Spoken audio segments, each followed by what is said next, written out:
आप में से बहुत सारे माता पिता अपने बच्चों को लेकर, खासकर उनकी शिक्षा को लेकर बहुत चिंतित रहने लगे हैं।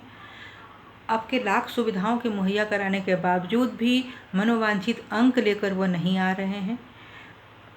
परीक्षा के पायदान पर दिन ब दिन वह नीचे ही फिसलते चले जा रहे हैं। क्या वह कुटिल होते चले जा रहे हैं? क्या वह जिद्दी हो गए हैं? क्या वह बात बात में गुस्सा हो जाते हैं? क्या वह तोड़ फोड़ करने लगे हैं?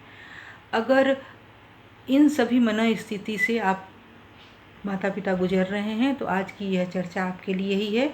इसमें हम उस चर्चा को जीवन के GPS ज्योतिष के माध्यम से तो जानेंगे ही, साथ में जिनके पास यह नहीं है, कुंडली नहीं है, या फिर बहुत सारे लोग बोलते हैं कि उनको तो ज्योतिष पे भरोसा ही नहीं है, तो कोई बात नहीं, ज्योतिष पे भरोसा नहीं है तो उनके बच्चे भी अगर ऐसा हो गए हैं तो वो क्या करें, इन्हीं बातों की चर्चा यहाँ आज हम लोग करेंगे और साथ में एक उपाय जानेंगे। और एक यह ऐसा चमत्कारिक उपाय है जिसको आप सिर्फ 3 महीने अपने बच्चे से अगर करवा लेंगे तो आप देखेंगे कि कैसे जो सारी चीज़ें आपके हाथ से निकलती चली जा रही थी, आप सोच रहे थे कि यह बच्चा पटरी पर से बिल्कुल ही उतर गया है, क्या करें, बहुत चिंतित रहते थे, वह कैसे सारी चीज़ें पलटकर पटरी पर आ गई हैं और एकदम से बच्चा आपका सकारात्मक हो गया है। नमस्कार, मैं कृष्णा।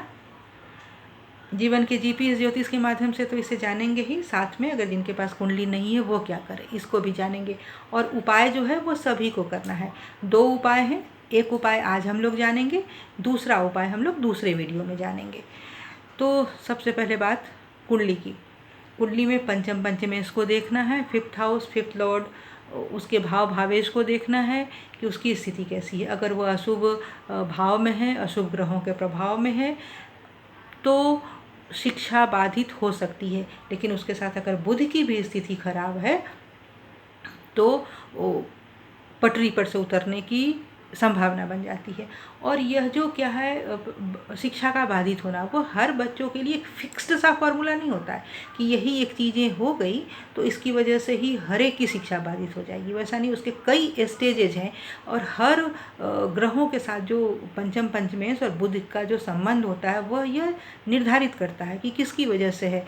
अभिमान की वजह से है, क्रोध की वजह से है, प्रमाद की वजह से है, रोग की वजह से है, आलस्य की वजह से। इतने सारे स्टेजेज का वर्णन ज्योतिष करता है, शास्त्र करते हैं कि इसमें किसकी वजह से शिक्षा बाधित हो रहा है। तो इन सभी चीज़ों को समय रहते अगर हम कुंडली है तो जान जाएंगे अगर कि कब, और वो जो बाधाएं आनी है वो कब आनी है। प्राइमरी स्टेज में आना है, या फिर आप हाई स्कूल में है, मिडिल स्कूल में है, फिर आप हायर स्टडीज़ के लिए जा रहे हैं तब वो बाधाएं आनी है। या फिर बहुत बारी कि आप जॉब कर रहे होते हैं, नौकरी करने के बाद भी बहुत होता है कि ब्रेक लिया और प्रोफेशनल कोर्स के लिए चले गए, तो क्या उस समय वो बाधाएँ आएंगी क्या। तो उन सभी चीज़ों में कब, चूँकि समय रहते आपको वो कब जो है वह पता चल जाता है और स्टेज पता हो जाता है कि इन 5 में से कौन सा, तो आपके लिए चीज़ें आसान हो जाती हैं। लेकिन बहुत बारी कुंडली के होते हुए भी इतनी सारी चीज़ें दिमाग में नहीं आती हैं कि इसमें से ये कौन, इसके लिए स्वयं मैं बार बार कहती हूँ कि स्वयं जानने का प्रयास कीजिए ज्योतिष को, क्योंकि मेरा यहाँ इस मंच पर आकर आपसे संवाद करने का जो एक मैंने मन बनाया उसका यह नहीं कि मैं ज्योतिष का आकर यहाँ ज्ञान बघारूं। बहुत सारी किताबें हैं, गूगल बाबा हैं, सारी चीज़ें उपलब्ध हैं, तो वहाँ जाकर आप सारी चीज़ों को पढ़ सकते हैं। लेकिन यह ज्योतिष पढ़ने की चीज़ नहीं है, ज्योति है, यह ऊर्जा, एनर्जी, और हर व्यक्ति या फिर जितनी भी चीज़ें सचेतन हैं, जितनी भी ऊर्जाएं हैं, हर एक की अपनी अपनी फ्रीक्वेंसी होती है। उस फ्रीक्वेंसी के साथ का मैचिंग कैसे, वह जब तक आप स्वयं अनुभूत नहीं करेंगे उन चीज़ों को, कितनी भी किताबों में आप पढ़ते रह जाएंगे। आप वैसे ही सिर्फ किताबों में पढ़ा और डिक्टेट कर दिया, पढ़ा और डिक्टेट कर दिया, और उससे नतीजा वही शून्य का शून्य। तो स्वयं पढ़ना शुरू कीजिए, स्वयं जानना शुरू कीजिए। तो यह तो हो गया कुंडली की बात हो गई हम लोगों ने की। अब जिनके पास कुंडली नहीं है उनके लिए थोड़ी प्रक्रिया लंबी हो जाती है। 3 महीने का समय चाहिए उनको।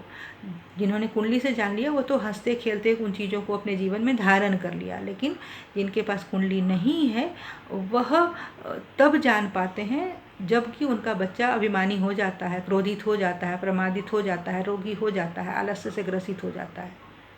इन सभी चीज़ों के लक्षणों का जब प्राकट्य होता है और उसमें कई वर्षों का समय बीत चुका होता है, तो इसलिए इलाज भी थोड़ा क्लिष्ट हो जाता है। हालांकि पैसे इसमें भी नहीं खर्चने होते हैं, दवाओं का इस्तेमाल नहीं करना होता है, स्वयं के बस छोटे छोटे प्रयास करने होते हैं, जिसमें से एक प्रयास को आज जानेंगे, दूसरे प्रयास को दूसरे वीडियो में जानेंगे। पहला जो प्रयास है आज, जो मेडिटेशन का। आप कहेंगे छोटा बच्चा मेडिटेशन कैसे करेगा, क्यों नहीं करेगा? उपनिषद को आपने अगर पढ़ा होगा, बहुत सारे लोगों ने तो जाना होगा कि नचिकेता, कठोपनिषद को पढ़ेंगे, नचिकेता 12 वर्ष का था, 13वें वर्ष में वह यम से जो उसने संवाद किया है, अग्नि की विद्या प्राप्त करके आया है वह, तो 13वें वर्ष का एक बालक यम से इतनी गूढ़ बातों को जानकर आ पाता है। तो बच्चे हर कुछ कर सकते हैं। कमी हमारे स्वयं के भीतर होती है कि हम सोचते हैं कि ये जो उपनिषद हैं या फिर हमारे जो आध्यात्मिक ग्रंथ हैं, या बूढ़ियों के लिए है या बड़े बुजुर्गों के लिए है, बच्चों का नहीं, ये सब बच्चों के लिए। आप देखिए बहुत सारे पात्र आपको मिलेंगे जो 12-13 वर्ष की अवस्था में जो उनका संवाद है, जीवन को समझने के प्रति जो उनका रवैया है, कैसे वो समझे हैं और कैसे उनमें परिवर्तन आया है। तो यह जो मेडिटेशन है उसको उन बच्चों से 3 महीने करवाना है नियमित। फिर आप कहेंगे कि मेडिटेशन के लिए निर्जन स्थान चाहिए, शांत स्थान चाहिए। बहुत सारे लोग कहते हैं कि उनके घर में उसका जगह नहीं, छोटा सा घर है, बहुत सारे लोग हैं, तो उस मेडिटेशन कैसे होगा? कोई बात नहीं, छोटा सा घर है तो उस भीड़ में ही, बहुत सारे व्यक्तियों के बीच में ही आपको बैठना सीखना है। आप सिर्फ बैठाइए अपने बच्चे को और कहिए कि आँखों को वो बंद करे, बैठ जाए, विचारों को आने दे और आने दे, उसको वो रोके नहीं, क्योंकि विचारों को कहा गया है कि वह जल का प्रवाह होता है। जल के प्रवाह को रोकने का मतलब कि आपने जल पर एक डैम बना दिया। डैम बनाने का मतलब आपने जल के उस प्रवाह को रोका, जल वहाँ स्थिर हो गया, प्रवाह बाधित हो गया। वो स्थिर जो जल है वो सड़ेगा, वह आपको और परेशान करेगा, वह चीज़ों को और ख़राब करेगा। तो उस थॉट को आने दे 10 मिनट, 15 मिनट, 16वें मिनट से आप देखेंगे कि वो जो विचारों का झंझावात चलना शुरू हुआ था, वो 16वें मिनट से शांत होना शुरू होते वो बिल्कुल ही शांत हो गया।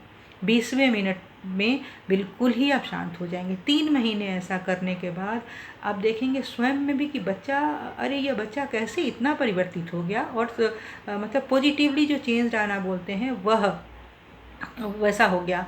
और उसके बाद आप देखेंगे कि वह जो क्रम उसका चलेगा, जब वो 20 मिनट के बाद आप बच्चे को बोलिए कि बेटे जो विचार आए उसको आप लिखो, उनसे लिखवाइए, और एक एक विचारों पर बच्चों के साथ संवाद करिए, उनको अपने भरोसे में लीजिए और उन पर अपना भरोसा भी दीजिए। दोनों को एक दूसरे के पर भरोसा बनाइए, तब वह जो बॉन्डिंग होगा, वह जो फ्रीक्वेंसी मैच करेगी एक दूसरे के साथ, वह जो ऊर्जा लयबद्ध होगी एक दूसरे के साथ, तो आप देखेंगे कि कुछ समय के बीतते आपको बच्चे को कुछ कहने की ज़रूरत ही नहीं पड़ रही है। आपने सोचना शुरू किया, आप कहीं दूर बैठे हैं, आपने बच्चों के लिए सोचा और बच्चों ने उन तरंगों को, उस थॉट को, आपके उस थॉट को बच्चे ने कैच कर लिया और वह स्वयं ही उस तरह की चीज़ें आपकी सोच के अनुसार वह काम करने लगा। तो यह जो चमत्कारिक प्रभाव है, सिर्फ 3 महीने में आप देखेंगे कि जो बच्चा बिल्कुल पटरी से उतर रहा था, बिल्कुल वह कुछ नहीं सुनना पसंद कर रहा था, कैसे वह जीवन में वह पढ़ाई के प्रति उसकी रुचि जगने लगी, वह स्वयं से बैठने लगा, वो पढ़ने लगा, उसके जो शिक्षक हैं उसकी प्रशंसा करने लगे। तो आज हमने एक उपाय को जाना, अगले वीडियो में दूसरे उपाय को जानेंगे और देखेंगे कि आपके बच्चे में बगैर किसी दवा के, बगैर किसी अन्य उपाय के, कि छोटी छोटी चीज़ों को स्वयं के प्रयास से कैसे सकारात्मक होगा और चीज़ें संभल जाएंगी और चीज़ें संभलेंगी, बच्चा पटरी पर आएगा, बच्चा खुश होगा, तो माता पिता स्वयं ही आनंदित हो जाएंगे। इसके लिए कुछ कहने की ज़रूरत नहीं, बस उस आनंद को महसूस करने की ज़रूरत है। नमस्कार।